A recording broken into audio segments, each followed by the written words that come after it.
Olá, pessoal, tudo bem? Essa é a aula de número 18, tá? Referente ao dia 23 de abril para o pessoal da manhã e 24 de abril para o pessoal da noite.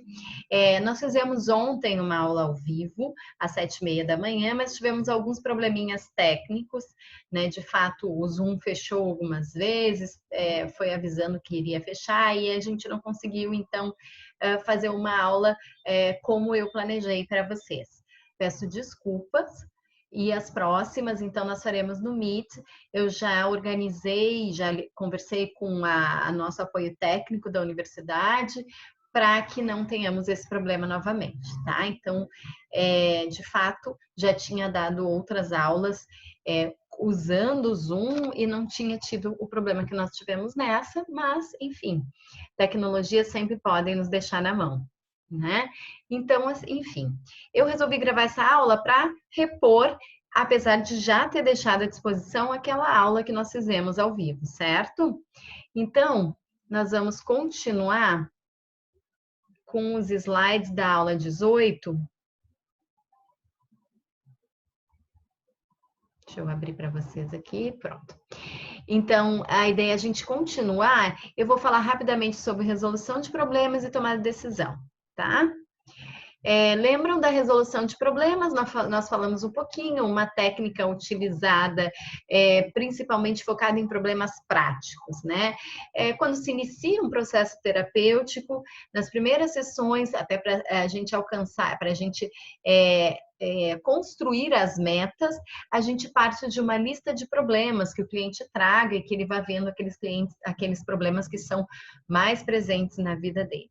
Né? A partir dessa lista de problemas, a gente pode se dar conta que esse cliente tem poucas questões de ordem psicológica, cognitiva, mas ele tem muitas questões de ordem prática mesmo, de ordem real, decisões que precisam ser tomadas, uma organização para conseguir colocar em prática algo, né? Seja uma dieta, seja o desejo de passar num concurso, seja conseguir um emprego, né? Então, são vários tipos de problemas reais que a gente tem na vida, de situações, problemas reais, que a gente pode utilizar a estratégia de resolução de problemas, então, como uma alternativa, certo? Então, a diferença, bom, quando o cliente chega e com uma situação problema, seja essa situação problema lá no início, onde a gente está definindo metas, ou no meio do processo terapêutico, onde o cliente tem ali uma meta que está um pouquinho travada, a gente pode pensar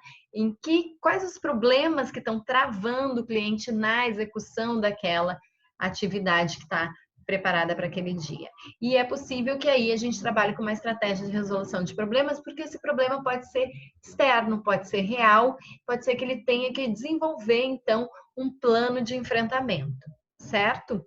Bom, então aqui nesses gráficos vocês estão vendo a diferença entre o que é um problema cognitivo e um problema prático. Quando nós temos um problema cognitivo, um problema de distorção, de erro cognitivo, de pensamento de fato, ou de sentimentos excessivos, aumentados, então a gente vai trabalhar com reestruturação cognitiva, como nós já falamos. E aí usando aquelas técnicas que nós conhecemos. Agora, se a gente identifica problemas práticos, ou seja, de fato, aquilo que o cliente diz que atrapalha a vida dele, de fato atrapalha. Não é uma catastrofização, não é um tudo ou nada, não é uma distorção da realidade, mas sim existe um problema real ali que precisa de talvez um planejamento, e dentro desse planejamento vão surgir outros problemas que vão precisar ser esmiuçados e trabalhados, certo? Então aí a gente trabalha com essa estratégia que se chama de resolução de problemas, ou solução de problemas também vocês vão encontrar na literatura. Então, é uma estratégia para questões práticas, para organizar, então, comportamentos, certo, pessoal? Por isso que a gente chama de uma estratégia comportamental. Como que ela começa? Então, a gente formula um problema de maneira bem clara e específica, né? Então, qual é o problema? Dentre a descrição da situação, qual é o problema? A gente faz um brainstorming ali de soluções possíveis. Então, uma vez definido o problema, e isso é legal fazer escrito junto com o cliente, pegar um papel e escrever qual é o problema. Pode ser no computador também, né? A gente faz um brainstorming, quais as soluções possíveis. A gente avalia os prós e os contras de cada solução e identifica entre elas aquelas que o cliente acredita que podem ser mais resolutivas, né? Que podem trazer melhores resultados. A partir do momento que a gente avalia os prós e os contras, a gente tem essa ideia. Se os prós e os contras não nos darem clareza, a gente pode ainda solicitar que o cliente faça uma mensuração de 0 a 10 entre aqueles prós, aqueles itens prós e aqueles itens contras, para definir um peso para cada um deles. Bom, aí a gente escolhe uma estratégia e formula um plano, né? Então, assim, a ideia é, bom, considerando que essa seria a solução, como é que a gente vai chegar a alcançar essa solução, né? E talvez a gente precise, então, organizar um plano de ações. Para eu concretizar essa solução para o meu problema, eu preciso ter um plano de ação, né? A gente escreve, então formula esse plano. E depois a gente vai desenvolver esse plano. Então, o desenvolvimento do plano é durante o processo terapêutico, não necessariamente naquela sessão, tá? Então, pensando numa solução que vai ter várias etapas, certo? Bom, nós vamos então desenvolver esse plano com o cliente e sempre solicitando que ele faça anotações daquilo que ele produz durante a semana. Então, a resolução de problemas, em geral, tem como tarefa uma parte do plano ser executada e anotar, caso o cliente teve alguma dificuldade, quais foram as dificuldades que ele teve, o que impediu ele de fazer, o que dificultou ele a fazer. E também pode anotar o que facilita, porque aí a gente tem fatores que são positivos no processo. A gente avalia, então, a efetividade e revisa o plano se necessário. Então, depois de um tempo tentando executar e se o plano estiver travado, a gente vai avaliar ali a efetividade. Também, se o plano estivesse seguindo bem, a gente também vai avaliar, dar feedback se o plano está correndo bem, que legal, que interessante.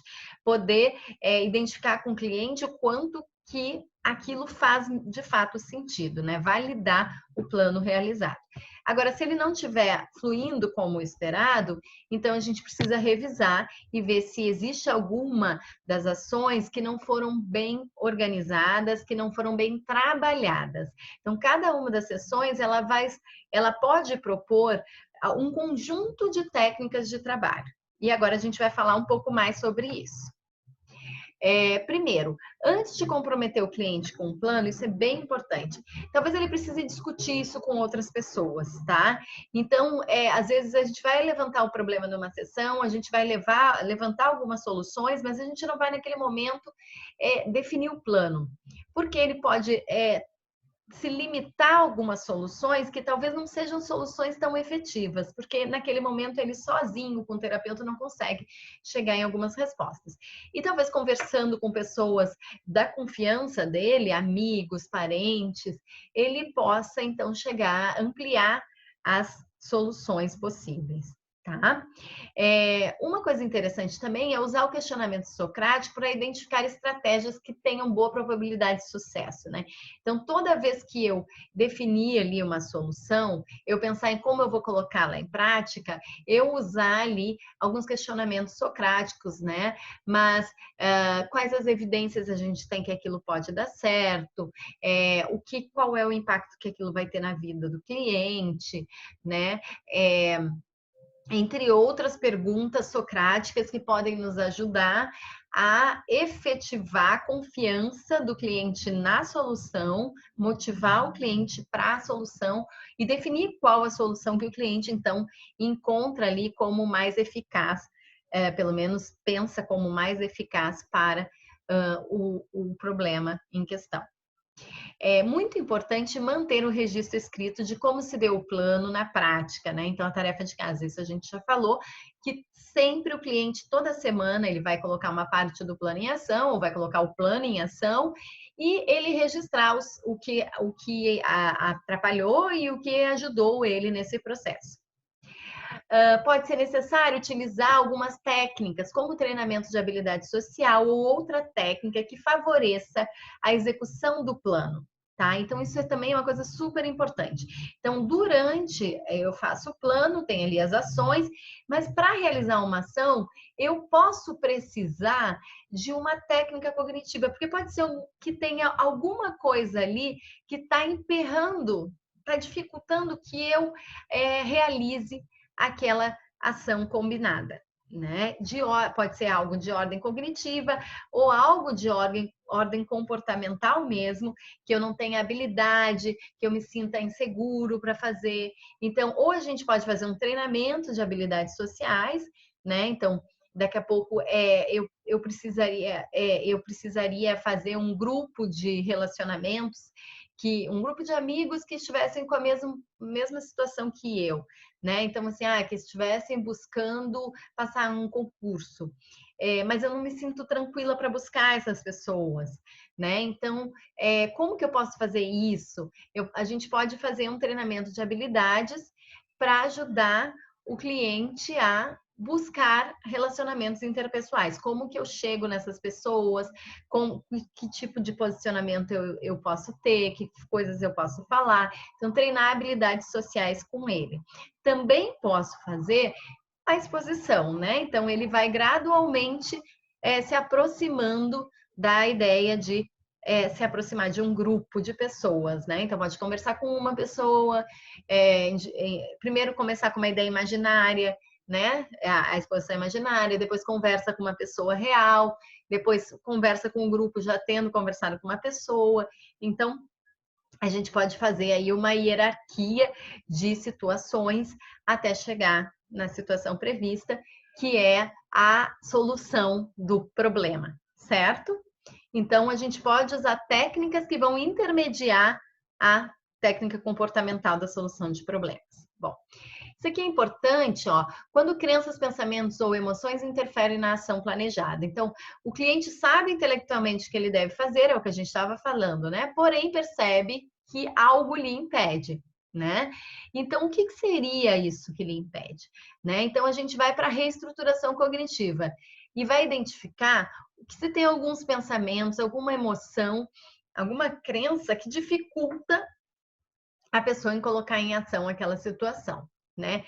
Em geral, em crenças de incapacidade, né? Porque como a gente está falando de ações, muitas vezes o cliente se sente incapaz de realizar aquilo e então encontra estratégias ali compensatórias de evitação como mais fácil do que a realização da solução, né? Então ele tende a evitar em função do seu pensamento de incompetência, certo? Então, a gente precisa, nessa sessão em que a gente vê que algo está sendo travado por questões cognitivas, fazer a reestruturação cognitiva, né? Então, identificar os pensamentos, o significado desses pensamentos e o sentimento associado, tá? A Judith Beck, então, ela propõe aqui um relatório de resolução de problemas, né? Que é quando eu vou identificar as questões cognitivas relacionadas a uma não resolução de problemas, tá? Então, por exemplo, aqui eu posso fazer um RPD, eu posso fazer uma descoberta guiada e aí eu vou construir esse relatório a partir desta técnica e formular um pensamento alternativo. Formulando esse pensamento alternativo, eu crio soluções possíveis, então, para aquela situação, problema que eu estava vivenciando naquele momento. Tá, pessoal? Eu trouxe aqui um caso para trazer um pouquinho mais de clareza nisso que a gente está falando. Então, a gente, na aula, quem estava na aula presencial já viu, esse caso é um caso do Wright, de um dos livros que eu coloquei de referências, no final da nossa apresentação tem as referências. Então, a Judy, que é uma menina de 26 anos, ela está bem acima do peso ideal, sendo considerada obesa pelo IMC, chega para a terapia relatando pouca capacidade para manter uma dieta saudável e equilibrada. E tem como meta perder 20 quilos conforme a avaliação com o nutricionista. tá? Então, ela realmente tem um problema, ela precisa emagrecer, ela está obesa, isso já vem trazendo problemas de saúde para a cliente, né? Só que ela se vê com pouca capacidade para manter uma dieta saudável e equilibrada, né? Aí a gente foi entender como é que é então a dieta, como é que, bom, se ela não consegue manter uma dieta equilibrada, como é que é a dieta dela? Então a gente identificou a rotina alimentar da cliente para se dar conta se de repente ela realmente, se é realmente uma incapacidade dela de manter aquela dieta, ou se ela imagina que tem essa incapacidade, ou ela de fato tem capacidade e não consegue reconhecer. Né? Então a gente vai identificar qual é o problema de fato, né, que existe aí. E a gente identifica no primeiro momento que realmente, a partir da rotina alimentar descrita pela cliente, os hábitos alimentares são muito inadequados. Ela belisca bastante, ela de fato não tem horário para comer, só come comida gordurosa, pré-pronta. Bom, que a gente faz? Então, a gente sugere para ela, para ter mais evidências do problema prático, que ela passe uma semana fazendo um diário de automonitoramento alimentar. Então, naquela semana, ela vai registrar tudo que ela comeu em cada um dos dias, tentando manter o mais natural possível, sem ainda fazer nenhuma restrição, nenhuma dieta. O que a gente identifica, então, é que ela tem um consumo de 4.000 calorias dia, o que significa um consumo muito elevado, certo? Bom, então, de fato, a gente tem um problema prático aí, né? Ela não tem comportamentos que favorecem ela perder o peso, né? E esses comportamentos estão relacionados a uma dieta pouco saudável, a hábitos alimentares pouco saudáveis. Bom, a gente tem um problema prático, né? E a gente vai ter que identificar aí como a ideia, então, seria a gente ajudar essa cliente a mudar seus hábitos alimentares, né? Uma estratégia comportamental de mudança de hábitos. Essa seria a resolução do problema. Então, a solução seria realizar um plano para promoção de mudanças de hábitos alimentares. Então, já que ela tem dificuldade nisso, a gente vai fazer um plano gradual, onde cada uma das ações ela vai colocando em prática aos poucos, até que ela consiga aderir a uma mudança de hábitos, tendo em vista a dificuldade dela de manter uma dieta flexível. Bom, os prós. Primeiro, ela falou do desejo de emagrecer, que era algo muito intenso nela. Segundo, o vínculo com o terapeuta e com a nutricionista. Terceiro, já emagreceu em momentos anteriores e fazendo dieta, né? Então, tanto o desejo de emagrecer quanto o fato de já ter emagrecido antes, os dois ela considerou como prós muito importantes. Ela botou um 10 do lado dessa, são as mais relevantes para ela. E contras, ela trouxe que a família é de obesos, com hábitos de beliscar durante todo o dia, alimentos calóricos, né? Então ela vive nesse contexto em que a mãe e o pai vivem comendo e fazendo comida, independente do horário, estão sempre propondo comidas calóricas para eles comerem. Ela tem pouco conhecimento sobre como preparar alimentação balanceada, a família inteira sempre comeu coisas mais gordurosas, e nenhuma vivência de estabelecer horários para refeições regulares e comer com consciência. Tá? Então, esses são os prós e os contras que a gente levantou para conseguir promover uma mudança de hábitos alimentares, sendo que os contras, ela valorizou muito a questão da família, a influência familiar na questão dela ter uma dieta equilibrada em horários adequados.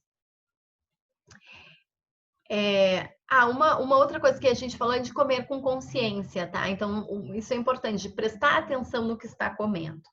Bom, o plano de solução de problemas. Então, problema que a gente viu, pouca capacidade para manter uma dieta saudável e equilibrada, né? Então, a gente teve ali a solução, né? E aí a gente tem aqui a questão da pouca capacidade de manter uma dieta saudável como o problema principal, né? Que está afetando a solução do problema dela, que na verdade o problema é perder peso, né? Conseguir de fato perder peso. Bom, e aí a gente faz um planejamento de soluções, de outras ações para ajudar nesse processo. Então, Planejar as refeições, né? Então, definir horários e alimentos junto com o nutricionista, desenvolver cartões de enfrentamento para evitar o beliscar. Então, vocês veem que a ação é planejar refeições, mas para que ela consiga fazer adesão ao planejamento de refeições que ela fez, né, ao manter os horários das refeições e o que comer, ela vai utilizar tanto o apoio da nutricionista para fazer algo que ela não conhece, tendo em vista que ela não conhece, como ela colocou ali nos contras, e vai utilizar cartões de enfrentamento para evitar beliscar com a família, que é outra questão, que é um hábito familiar que ela tem com ela. Né? Então, aqui, cartões de enfrentamento no sentido de estratégias de compensação mesmo, né? Ou daqui a pouco, mais ou menos, de tarde minha família come muito e de tarde é um horário que não está previsto no meu planejamento de refeições eu comer algo calórico. Então, eu posso comunicar à minha família e sair do mesmo espaço que eles estão antes que eles tragam a comida, né? Eu posso sair de casa, né? Então, nesse horário, eu não estar em casa, porque eu sei que é o horário da comida, eu me afastar do contato com a alimentação nesse momento, né? Talvez no primeiro momento, o mais interessante seria isso. Né? Então, no momento que eu sei que a minha família vai beliscar, vai começar com esse apelo de beliscar, então eu saio de cena, tá? Melhorar o equilíbrio e a variedade de refeições. Então, aí eu posso utilizar a biblioterapia, tendo em vista que ela não tem muito conhecimento sobre isso. Eu posso usar, junto com a nutricionista, orientações, educação alimentar mesmo, né?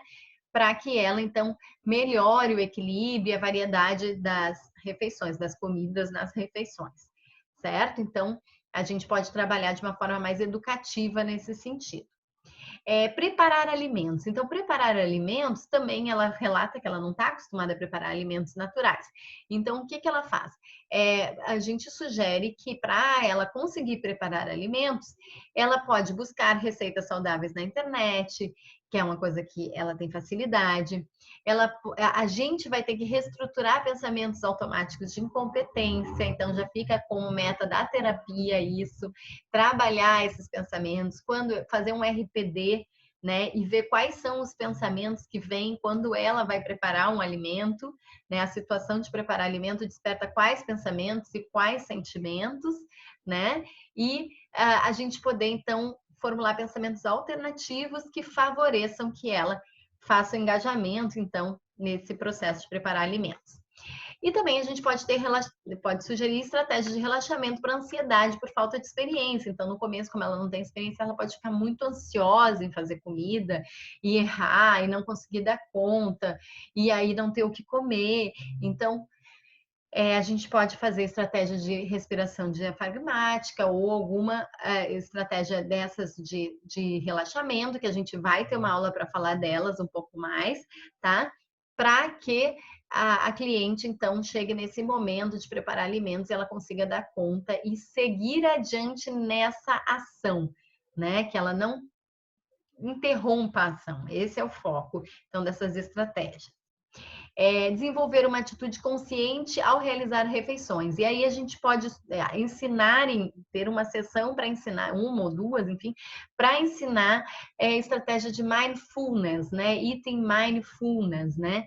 Que eu poder desenvolver uma estratégia de comer com consciência plena, né? Existe uma estratégia que eu poder, quando estou me alimentando, eu largo os talheres, então assim, eu sirvo a garfada, eu ponho na boca, largo os talheres, respiro, como com calma, mastigo, presta atenção no que eu estou comendo e mastigando, trago a consciência para o meu paladar. Uma vez engolido, eu pego novamente os talheres, sirvo de novo, boto na boca, mastigo. Uma vez engolido, eu pego os talheres. Então, vai ser um processo mais lento de comer com mais consciência. O ideal é que separe os alimentos e coma e perceba qual alimento que eu estou botando no garfo, né? Isso é super importante para eu ter consciência do sabor exatamente do que eu estou comendo, né? Porque muitas vezes a gente mistura tudo e vai comendo e conversando e não presta atenção exatamente nessa comida, né? Então é muito importante para que ela se sinta comendo bem, que ela faça esse processo de consciência, certo? Além disso, comer sozinho ou com menos estímulos, sem televisão, isso ajuda bastante a prestar atenção na alimentação, certo? Bom, comer em um horário regular e evitar os beliscos frequentes, né?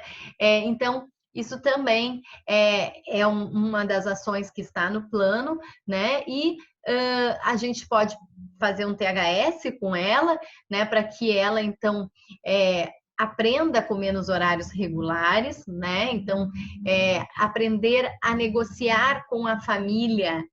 Então, a habilidade social para negociar com a família o fato dela não conseguir, dela não poder comer ou beliscar em horários inadequados, né, que não está previsto no planejamento dela, né? Então, poder ser assertiva em dar uma negativa, né, em discordar do processo da família, né, poder ter argumentos que ela consiga falar de uma forma que ela não se sinta agressiva, como se estivesse agredindo a família.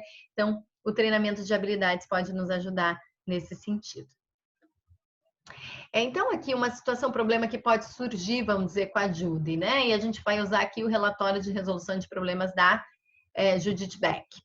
Então, a Judy sabe que precisa preparar alimentos, mas percebe que tem dificuldade tendendo a comer ela tem dificuldade e tende a comer coisas prontas, deliveries saudáveis, né? Então, ela acaba pedindo comida, mesmo comidas saudáveis, mas ela não faz porque ela não consegue, ela acaba fugindo dessa situação. E aí, no RPD dela, ela notou que ela não se sente, ela notou que o pensamento que vem é: não sou capaz de fazer uma comida saudável, saborosa. Então, quando eu faço, se eu fizer, vai ficar ruim, né? O significado, então, não sou competente como cozinheira, não vou conseguir fazer uma comida boa, né? Então, a maneira de eu comer saudável é pedindo comida. Só que a gente sabe que a comida que é pedida não tem o mesmo grau de, vamos dizer assim, não é tão natural, ela não tem tanta ciência dos ingredientes como ela tem se ela preparar. Que essa era uma orientação da nutricionista, inclusive.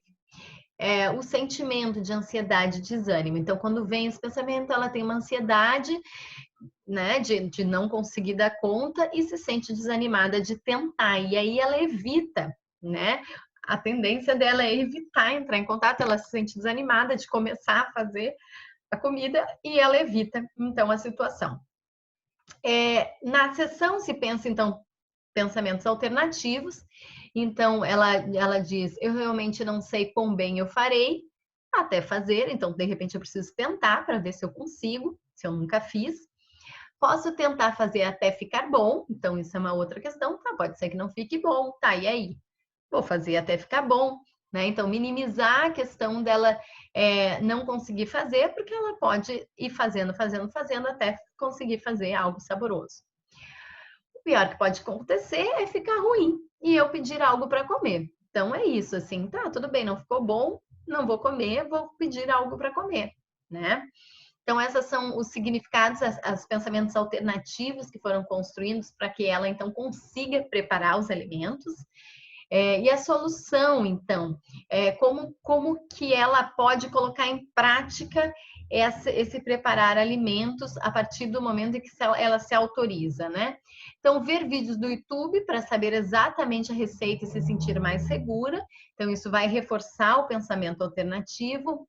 Pedir a ajuda de uma amiga que cozinhe bem, também pode minimizar essa questão de eu não sou competente, né? Iniciar antes do horário programado para a refeição, para que dê tempo de ter um plano B, né? Então, vocês veem que aqui, além da questão cognitiva, a gente vai construir estratégias de comportamento, né? Então, eu vou pensar de uma forma que me permita fazer e eu ainda vou colocar aqui algumas formas de realmente eu me engajar na atividade. tá? Fazer uma quantidade que seja possível comer em 2 refeições ou congelar para que possa, para que ela passe menos tempo cozinhando. Então, já que ela acha que ela não cozinha bem, que não é algo que dá prazer para ela, que ela se sente incompetente, então vamos fazer o seguinte: você, em vez de fazer todo dia, faz uma quantidade maior e aí na semana seguinte você já tem, ou no dia seguinte você já tem uma comida, então pode fazer a cada 2 dias, né? Então, uma ideia para que ela, então, o dia que ela acertar, ela já tem a comida do outro dia. Bom, então esse foi um exemplo de resolução de problemas, né? Então, a estratégia de resolução de problemas é isso. Eu ver um problema prático que eu preciso de uma resolução prática e às vezes eu vou criar essas soluções e eu vou ver quais são os fatores cognitivos que podem impactar na resolução, né? Na execução melhor desse plano, tá? Então, esse plano, ele não vai ser um plano necessariamente de um dia, pode até ser que o cliente traga um problema e eu trabalhe em resolução de problemas numa questão muito pontual, certo? Ou pode ser que seja um plano que tenha a ver com a meta terapêutica, como é o plano da Judy, né? O plano da meta, a meta terapêutica dela é emagrecer. Então, a gente vai fazer um plano de mudança de hábitos alimentares para ela conseguir emagrecer, né? E aí a gente precisa trabalhar todos esses fatores, certo, pessoal? Bom, tomada de decisão e balança decisória. Então, assim, a balança decisória é uma estratégia, uma técnica para trabalhar a tomada de decisão, para que o cliente, então, quando ele está numa situação em que ele precisa se definir, ele precisa, ele tem 2 opções e ele precisa decidir, 2 ou mais, né? E ele precisa decidir qual tomar, qual decisão tomar, certo? Então, ela é uma técnica onde existem mais de uma opção e o cliente tem dificuldade de se decidir. Então, ele está na dúvida, ele não sabe realmente qual é a melhor decisão a tomar. O que a gente pode fazer? A gente, na verdade, assim, claro que a gente pode entender por que o cliente não está conseguindo tomar aquela decisão, quais são os pensamentos que vêm a respeito dessa tomada de decisão. Sim, eu posso fazer isso, mas às vezes tem uma certa urgência e a balança decisória ela ajuda muito nisso, assim, né?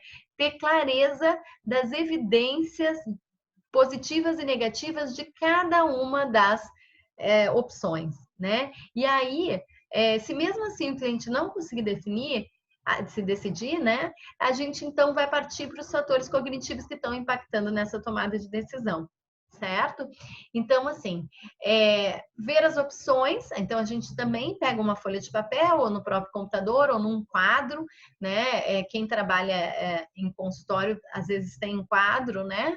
Ou um flip chart, onde possa escrever, né? E aí constrói ali um quadro. Cada opção, então, vai ter um quadro onde vai se colocar as vantagens e as desvantagens de cada uma das opções. E junto com o cliente, então, a gente vai construindo opção A, quais são as vantagens e as desvantagens, opção B, quais são as vantagens e desvantagens, opção C, quais são as vantagens e desvantagens. Uma vez feito isso, a gente pode ainda classificar de 0 a 10 a relevância de cada um dos itens colocados ali, das vantagens e das desvantagens. Porque às vezes pode ser que uma opção tenha mais vantagens, tenha mais desvantagens que vantagens, só que as vantagens elas são inumeramente mais interessante. Então, ela é muito mais interessante, né?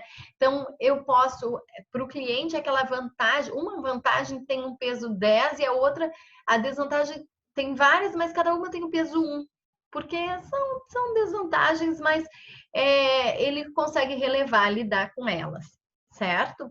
Então, isso é importante, ele poder identificar, na verdade, a valência de cada uma das vantagens e das desvantagens, para de fato a gente saber o peso daquela opção, certo? Então, uma vez feito isso, às vezes na própria discussão sobre cada vantagem e desvantagem, vai ficando claro para o cliente qual é a decisão, então, ali que é a mais efetiva para ele, que tem maior evidência de ser a decisão que vai trazer um melhor bem-estar ou que vai ser mais funcional na vida dele. Né? Então, ele tem essa clareza. Ele pode também se dar conta que ele está com algum entrave cognitivo, que ele está com medo de tomar aquela decisão, ou que aquela opção parece ser uma opção que ele não tem coragem de tomar, porque tem algum comportamento ali que ele não consegue, né? Então a gente pode então usar outra técnica para ajudar ele a tomar, ajudar ele a executar a decisão, tá? Bom, eu trouxe aqui um exemplo que é o que está no capítulo da Judith Beck. Deixa eu pegar o livro aqui. Esse livro, nosso livro de cabeceira, né? Ele tá na página 202 e 203, eu coloquei ali na nossa página, tá? Ali tem, então, um exemplo de tomada de decisão aqui em cima da 202, certo? E eu coloquei, então, ali no final tem as referências, tá, pessoal? Então, eu coloquei aqui esse exemplo para vocês verem. Então, o exemplo é o seguinte: comum a muitos pacientes é a dificuldade de tomar de decisão, né? Então, ela traz aqui um exemplo que é da SED, né? Continuando com a SED. A terapeuta diz, então, você mencionou que desejava ajuda para decidir quanto a fazer curso de férias ou conseguir um emprego. A paciente diz, sim. A terapeuta, então, diz, ok, vamos pegar um papel. Deixe-me mostrar a você como pesar as vantagens e as desvantagens. Você já fez isso alguma vez? E aí a paciente diz, não, pelo menos não por escrito. Eu tenho pensado sobre alguns prós e contras na minha cabeça. Bom, isso nos ajudará a começar. Eu penso que você achará que escrevê-los tornará sua decisão mais clara. Com qual dos dois você prefere começar? Curso de férias ou emprego? Vamos conseguir um emprego, acho que é mais interessante. Ok. Então, escreva vantagens do emprego. Na parte esquerda superior deste papel, escreva, então, as desvantagens do emprego. E na parte direita, vantagens da escola e desvantagens da escola. Então, a dúvida era se ela ia fazer um curso de férias ou iria buscar um emprego. E aí, aqui na página 203, a gente tem ali as vantagens e desvantagens que ela enumerou ali de cada uma das opções. Ao fazer isso, ela se deu conta que desvantagens de arrumar um emprego ela tinha bem menos, né? Mas, além disso, ela se deu conta que ela gostaria muito de arrumar um emprego, né? E ali continua, né? O que você está pensando? Você poderia anotar em cima algumas das vantagens e desvantagens de conseguir um emprego? A paciente escreve as ideias que tem até o momento. O terapeuta faz algumas perguntas para orientá-la. E quanto ao fato de que você estaria fazendo algo diferente, tirando uma folga do trabalho escolar, isso é uma vantagem? Ela escreve. Então, o próprio terapeuta aqui dá uma ideia em cima do que ela vem trazendo de uma possível vantagem. Então, a gente pode contribuir na medida em que a gente conhece o cliente. E quanto a um emprego, poderia invadir o seu período de férias? Não. Eu penso que aceitaria um emprego que me deixasse passar as 2 últimas semanas de agosto com minha família. Então, a questão é essa. O emprego invadir as férias seria uma desvantagem? Ela diz que não, desde que ela pudesse passar as 2 semanas finais com a família. O terapeuta e o paciente continuam esse processo até que a paciente sinta que registrou ambos os lados de forma precisa e completa. Eles repetem o processo com a segunda opção. Então, a opção da escola, né? Examinar vantagens e desvantagens dos cursos de férias favorece que a paciente relembre alguns itens a serem acrescentados na lista do emprego. Então, quando ela vai fazendo do outro, ela lembra de coisas relacionadas ao emprego. Isso é muito comum de acontecer, viu, gente? Às vezes a gente faz a primeira parte, aí quando vai fazer a segunda, lembra que, mas isso era uma vantagem no anterior, é uma desvantagem nesse. Então, a gente acaba retornando e pontuando algumas coisas a mais na outra opção. De igual modo, a paciente também revisa os itens de emprego para ver se suas contrapartidas são relevantes às listas de curso de férias. A seguir, o terapeuta ajuda a paciente a avaliar os itens, né? Ok, Celi, isso parece bastante completo. Agora nós queremos que você, de algum modo, pese os itens. Você poderia classificar quão importante cada um é de 0 a 10? Ou você poderia fazer um círculo ao redor dos 2 itens mais importantes, o que você acha? Fazer um círculo, eu acho. Então, ela opta por fazer circular aqueles itens que pareçam mais relevantes, que talvez tenderiam ela para decidir, a partir do momento que ela olhou todo o cenário, quais os que são mais, que implicam mais ela. Ok, vejamos a lista de emprego. Quais são os aspectos mais importantes para você? A paciente assinala alguns itens em cada coluna na figura, então, 12.2, que é a que a gente está vendo.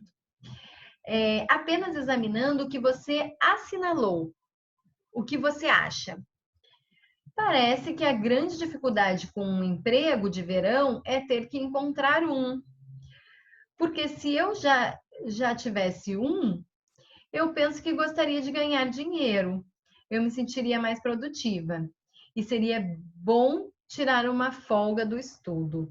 Então, de alguma forma, ela, ao fazer essa avaliação, ela já chegou na conclusão dela, ali na decisão dela, né? E o terapeuta, então, diz, nós deveríamos agora, então, passar alguns minutos conversando sobre como você poderia fazer para procurar um emprego. Então, ele vai para a estratégia de solução do problema, né? Então, nós podemos voltar a essa lista e ver se você ainda está inclinada por esse lado. No final da discussão, o terapeuta tenta aumentar a probabilidade de que a paciente usará essas técnicas de novo, né? Você considerou útil esse processo de relacionar e pesar as vantagens e desvantagens? Você consegue pensar em quaisquer outras decisões que você poderia ter que tomar, nas quais seria bom fazer a mesma coisa? Como você poderia lembrar de fazer isso dessa maneira, né? Então, ele, além de se preocupar com a tomada de decisão ali, ele se preocupa com a cliente ter aprendido a técnica e poder replicar em outro momento, em outra tomada de decisão. Certo, pessoal? Então, esse foi o exemplo aqui desse livro. Eu coloquei ali na nossa página também, no nosso espaço virtual. Desculpem novamente pela nossa aula anterior. Na segunda-feira, a gente vai ter uma aula ao vivo também pelo Meet, à noite, daí, às 21 horas, certo? E aí, as próximas técnicas previstas no nosso plano de estudo. Não esqueçam, pessoal do Noturno, hoje, último dia de entrega da prova. Até mais, pessoal. Obrigada.